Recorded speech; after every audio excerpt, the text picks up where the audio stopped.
Council is the greatest success of all. Ladies and gentlemen, it is with great pride that we welcome back one of our very own and vivid witness that a learner from Hasaan Central School can rise, shine, and make a difference in the world. Let us all give a warm and enthusiastic applause to our 77th graduation ceremony guest speaker, Brian Roy D. Tagaraw, widely known as Brain Damage.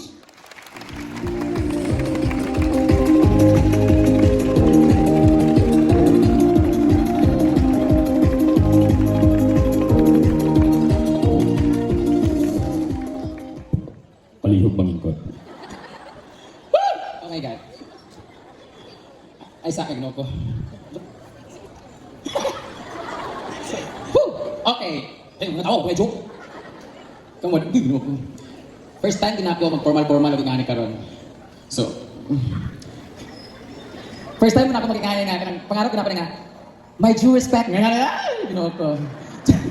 To our school's division superintendent, may kamana, ginawa ko. To our school's division superintendent, Mr. Edelberto Oplinaria, Assistant Schools Division Superintendent, Mary Ann Alyara, to our public schools district in charge, Ms. Nieva Bintunga, and to our school principal of Hasaan Central School, Ma'am Jonany Aleria, to our SPTA President, Romeo Joseph Salcedo III, to all the teachers, faculty, and staff, sa lahat ng guests, parents, and graduates, and me, welcome. Welcome to my gender reveal. Ikul ba ang joke ko? Oh my God. So, hilong mo. Magsulat mong tako karon kay para na ako yung istorya diri. Wa man dai ko achievement so kad. Wala man dai ko ma-share sa inyo about my achievements here in Hasaan Central School. So, kung nangutana mo, nganong naa ako karon diri? Ako pod. Nganong naa ko diri? Nga wa man ko ma-share sa inyo about my achievements because graduate naman mo, achiever man mo, nabigong ta ko ma-share. But unyaan lang na. So karon, kapulbaan ko, sige ko pangutana kay ma'am sa atong principal nga. Unsa may akong i-share about being a guest speaker. So nagbasol jud ko anong gidawat na ako ni siya. Kay pag-approach na sa ako, nigo ko diretso kay nagtuo ko na ay bayad. Kay bawat sakan ako sa stage namang jud ko'y bayad as a performer. So karon, murag ako pag magbayad. So kani scam gid ni. Nabudol gid ko ni Ma'am Joyce Magallones, aman ko sila. Kamo gid ang hinungdan sa pagbalik-balik dito. So karon, taga-silanan ko, share na ako akong journey nila. Mura pugadagan na ni Karispan. O mura ka nang sa darating na barangay election.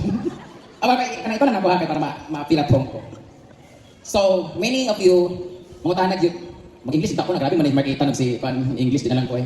Dagdag yung mga tanag sa inyo, ano nakaabot ko din sa Hasaan Central School, which in fact, taga-Sulana, rajud ko. Tungod kay, nung elementary ni, bata kami, akong mama, ambisyosa man. So well known man gyud ang Hasaan Central School na home for the achievers kung sila niya. Bright din pag-ingon nga centro, bright na mga estudyante. So gusto ko siguro niya ma-bright, kay bugokon man balay. So gidala mi na daan dinhi ko nag-eskwela. So ako di ay si Brian Roy Tagaraw. Abi ninyo bugokon mi ang inyong highest honor karon. Sa apelyido Tagaraw, di ba? What a coincidence mo na nga kami, bright na gid mi. But ako manggod, mo nang kaingon ko nga wala ko'y achievements diri sa Hasaan Central School. Kay wa jud ko nagtarong og eskwela. Wala jud ko'y lain gibuhat diri sa eskwelahan kundi maglatagaw.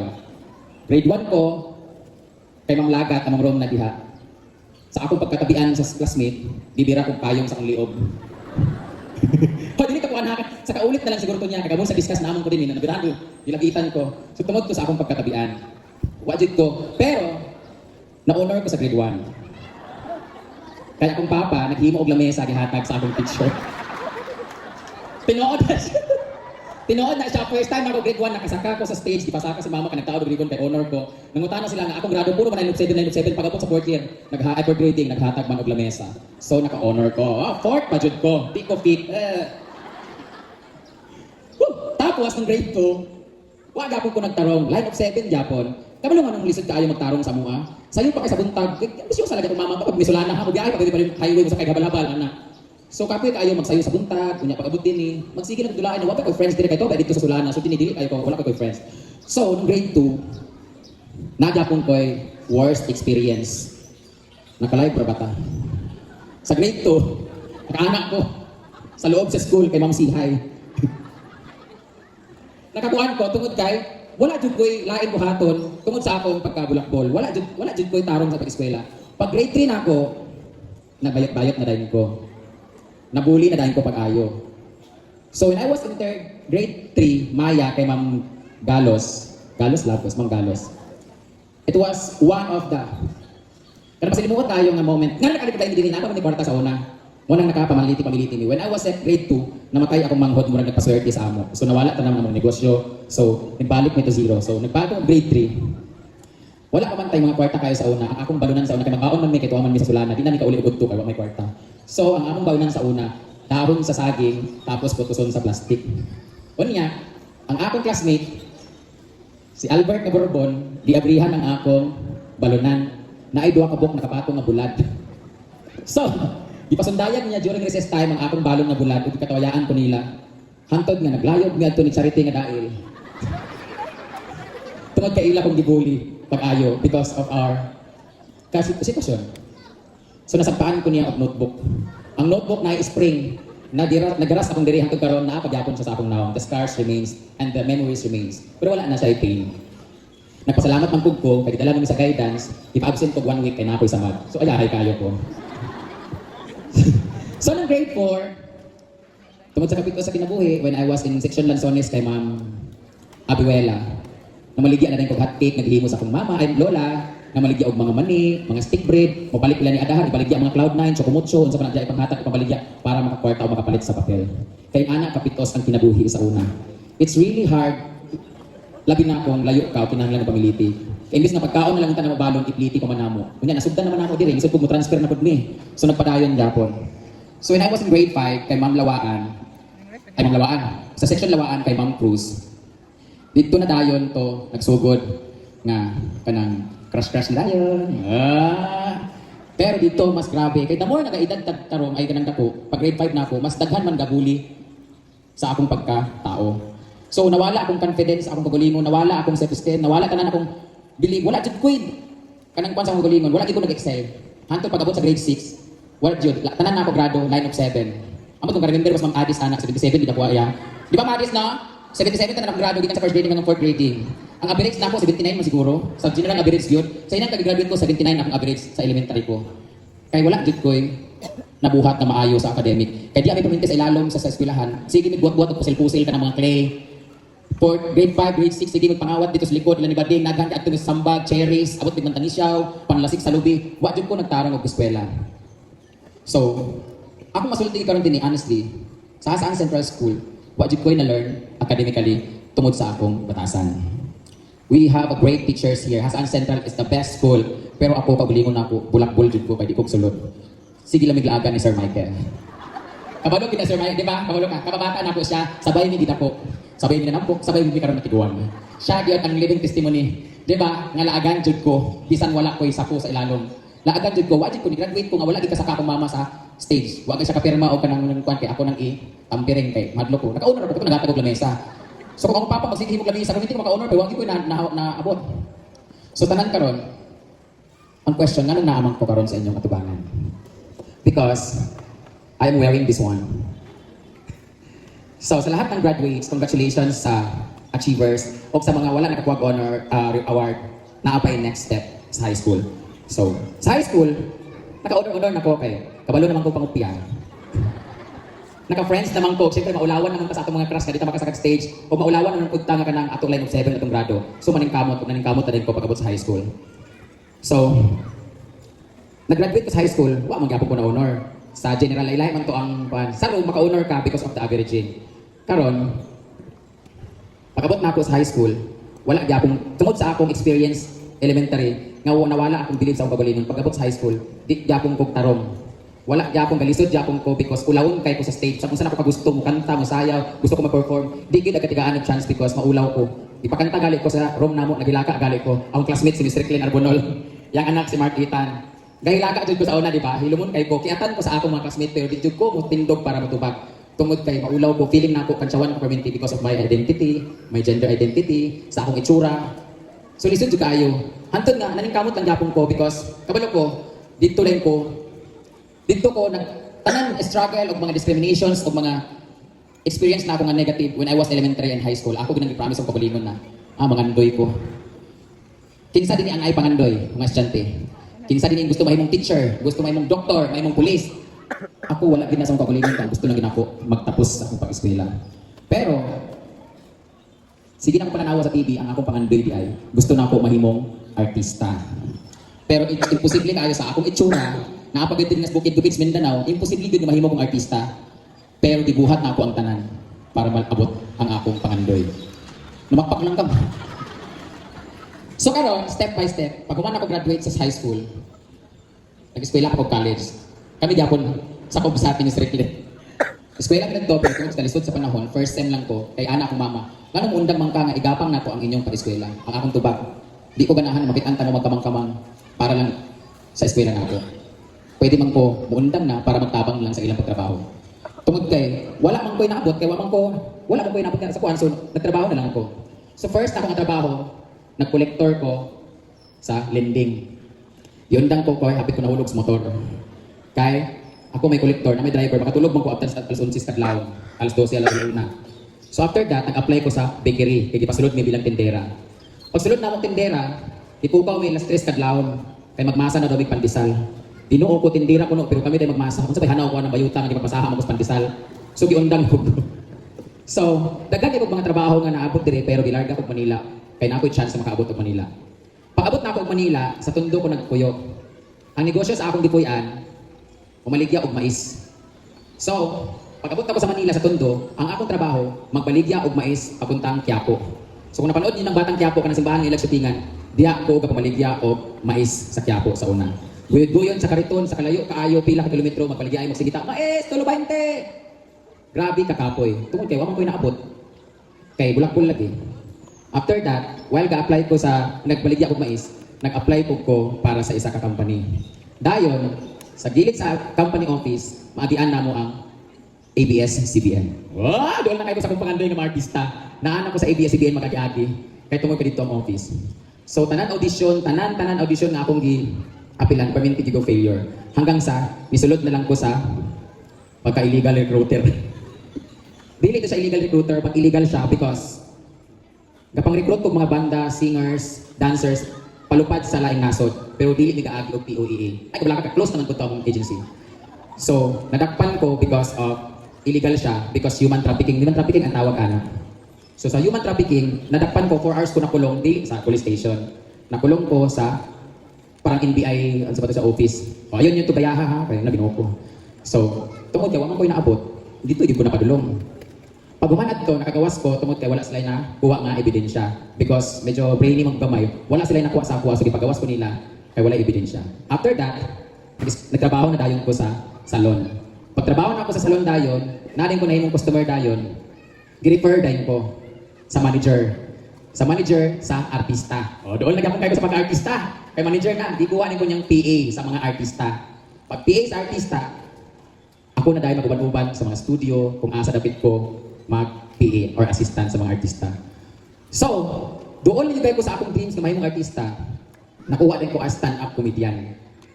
Pag-abot na ako dayon sa pagiging stand-up comedian, 2013 and 14, nakuha din ko padulong sa Japan. Pag-abot sa Japan, entertainer ko dito, nag-start na dayon ko vlog. Dito rin ko naila sa mga tao o parang nahimo na rin kong instant celebrity sa social media. Pag-abot tayo dito sa Japan, pag uli na ako, dikuha din ko sa Miss Q&A kay para mo-appeal sa ilang salita sa contest. And luckily, nakasulod ko as top 6 grand finalist. Then after that, nagkaroon na dahil offer kay naila naman dahil ko as artista na dahil adto nga time. So, after that, na-inspire sila sa kong story, sa mga struggles in life, kung asa ko napadulog, kung asa ko nagika. Gi-interview din ko ni Miss Charos Santos. Dito na rin natupad ang akong pangarap nga mahimo na gidayon kong artista kay kuha naman ko para sa Maalaala Mo Kaya. Pagsulod na ako sa Maalaala Mo Kaya, kuha dayon ko for Pinoy Big Brother Celebrity Edition. Na kung saan, mo ang pinaka-dream na ako sa una pero imposible yun. Kaya 4 times ko nag-audition sa Pinoy Big Brother, wa jud ko nagawat. Pagsulod na ako sa Pinoy Big Brother, because of the public nga grabe nga bash, because sa ilang nakita sa ako sa sulod, nga wa ko kabalo unsay pagawas, lahi ang gigawas, unsa pagka-editing. Grabe nga pang bash, pang judge sa tao sa ako nga to the point nga nakadawat ko og death threats. Daghan kaayo mga ga-message sa ako para unsay buhaton na di maayo sa ako because sa nahitabo. Grabe ka siya. So I get bus sobra. Even diri sa hasaan sa akong lugar, akong pamilya, nagtuo sila nga mo gito akong gibuhat. So wala ko'y mahimo kay mo may gigawas sa TV. So, paggawas na ako sa Pinoy Big Brother, nagtabo ko for like 1 week, di na ako mugawas kay mahadlok ko sa tao. Pero, gitawagan ko sa Pinoy Big Brother para mag-wildcard. Pagsulod sa wildcard, kani dayon ang kinahanglan namo i-win para makuha namo ni na makasulod sa top 5. So ang fight so grabe gid akong laban dito para gid ba magamit na ako ang akong talent tanan nga wala na ako na share when I was elementary high school tanan na ako gibuhat pag abot sa PBB tapos nakuha na ako ning akong suit karon being the top 5 vision. Og na-redeem na ako akong kaugalingon because napakita nila yung other side ko nga dili tanan man kita na ay mga negative side na man kita good side pero na-focus sila sa negative nga butang nga nakita nila sa TV. So kung balik ko sa wildcard napakita naman nila ang akong good side so na-redeem na ako ang akong kaugalingon.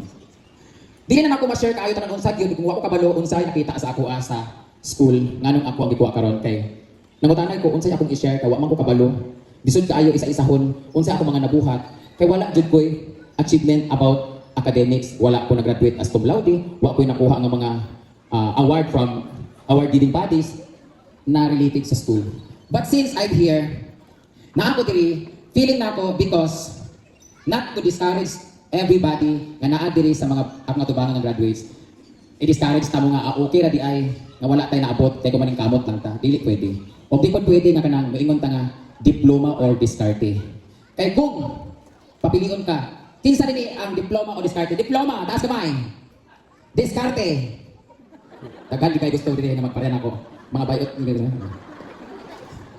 ang akong tubag why choose if you can have both di ba? Kay kung ako, naningkamot ko, nang diskarte ko para maabot na ako, nakaabot ko sa inyong atubangan karon. Tungod lang sa diskarte, without any diplomas or degrees na na-receive na ako, nakaabot ko sa inyong atubangan because I feel like I'm very successful today. Kaya nga no, madiskarte man ko. Pero one thing for sure, kung ako, naningkamot sa una, mas swerte pa siguro akong maabot karon mas taas o mas dako ko o maabot kung naapit yung diploma. So if you have chance to study, study hard. Kaya nga no, ang diskarte, permi na naa sa atua. But sa inyo, di spoon feed na sa inyo ang pag-eskwela. Eskwela, ginmugtarong, mintras na apa. Kaya lisod kaayo nga walay maabot og permi lang tang diskarte. Nakatrabaho ko ani, nakaabot ko sa bisang asa. Tungod kay wala ko diploma. So tanan nga nagtan-aw kang tanan graduates, you have a long way to go. Kung ako naabot na ako ni siya nga time because pa diskarte ko, why not ko naningkamot pa jud ko sa una. So why choose if you can have both the diploma and diskarte? So karon, tungod sa akong pag-vlogger, tungod sa akong natapad na ako ang pagiging artista, yung dream na ako, ana sila oh, libre lang ang mga ndoy, taasan mo na. Ayaw, be practical. I will give you an example. Kung mangarap ka, taasan mo na, di ba? So nangandoy kag eroplano, gusto ko magkaroon og eroplano. Ayaw, kaya wala man kay airport. Kung nangandoy ka magkaroon og sakyanan, pangita sa og parking. Dapat step by step imong pagpangandoy. Og dapat kabalo ka unsa imong gusto. So karon pa lang, kung ang uban diya kabalo na silang pangandoy, in time, focus on your dreams. Kay malay niyo, one day, kamupod ang mutongtong diri sa stage. So karon, naa ako sa inyong tubangan because maybe of my successful life. So for me, I do believe kung ano ang sinabi ni Abraham Lincoln, na the true meaning of success is not what you have become. It's about what others have become because of you. So in Bisaya, ang true meaning sa success, sa successful, dili tungod kay unsay ako naabot karon. Para sa ako, kung unsa ang naabot sa lain, tungod sa ako. Ibig sabihin, sa akong naabot, nakashare ko sa akong tao sa akong palibot. Kung sa panginambog pa lang, dili ni hinambugiro ang kuha. Pero tungod sa bisag wala ako nakagraduate o kanang college, wala ako na-achieve when I was elementary or high school. Nabalayan na ako, tanan na ako igsuon. Ang akong mama, natabangan na ako akong mga amigo sa palibot nga makabalay o matupad ang ilang mga pangarap. Because na-share na ako o na-inspire po na ako sila sa akong naabot. So for me, successful ko because I was able to share my success and I was able to inspire other people. And I hope, kamo nga nasa akong atubangan karon, ma-inspire po mo nga one day, maabot ragyapon ang inyong pangandoy. Bago na ako lisanin ang apat ng tabladong, sulok ng tabladong ito, tigaan ta mo og isa kasi, huwag mong hayaan ang iyong pangarap. So if you have dreams karon, manifest that will going to happen someday. So sa tanan graduates, patuloy lang sa pagpangandoy because one day, your dreams will become into reality. So once again, my name is Brian Roy Tagarao. And now, I'm living with my dreams. Thank you so much, Hasaan Central School, for the good and great memories I have that will cherish forever. To all the teachers na akong naagian sa una, sukad-sukad, up until now nga nakailan na sila sa ako, daghan kay salamat sa pag-invite sa ako, to the school principal sa tanan nga naadiri, daghan kay salamat sa pag-trust. I know nga sa feeling na ako, wala ko inaabot ug wala ko ma-share, pero because di paanhin ko ninyo diri, it's a big pleasure for me. So, once again, this is Brian Tagaraw, a proud Hasaan Central School alumna. Thank you and mabuhay.